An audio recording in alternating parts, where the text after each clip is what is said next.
Antisipasi bertambahnya jumlah populasi lanjut usia atau lansia terlantar di Kabupaten Bogor, Dinas Sosial berikan edukasi melalui gerakan Nyaah Kakolot. Kegiatan ini berlangsung di salah satu hotel di wilayah Puncak dan dibuka langsung PLT Kepala Dinsos Kabupaten Bogor, Trian Turangga. Kepala Bidang Rehabilitasi Sosial pada Dinas Sosial atau Dinsos Kabupaten Bogor, Elvi Nilahartani mengatakan penanganan lansia khususnya terlantar menjadi salah satu fokus Pemka Bogor.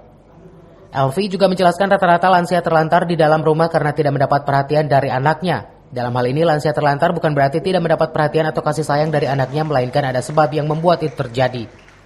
Karena itu, Dinsos terus memberikan sosialisasi kepada para pendamping supaya memberikan pemahaman kepada masyarakat agar tidak menelantarkan orang tuanya.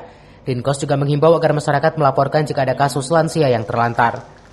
Nah, hari ini adalah kegiatan program atau Nyaah Kakolot dalam arti gini. Kami mensosialisasikan kepada masyarakat bahwa lansia terlantar itu bukan dalam arti lansia yang ada di jalanan, terlantar bukan.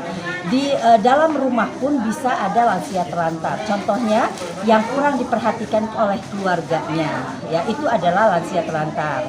Nah, kenapa kami sosialisasikan seperti ini kepada para pendamping dan masyarakat yang sekarang hari ini hadir, mereka agar paham bahwa kegiatan ini atau programnya Kakolot itu betul-betul masyarakat harus ada rasa tanggung jawab minimal kepada orang tua lah ya, pada orang tua atau tetangga sebelah atau masyarakat yang ada di lingkungannya. Jika ada keluarga yang melantarkan orang tuanya, bisa sama-sama saling membantu dan kami pun mempunyai pendamping lansia di tiap-tiap kecamatan. Dari Kabupaten Bogor, Cevi Suryadi melaporkan.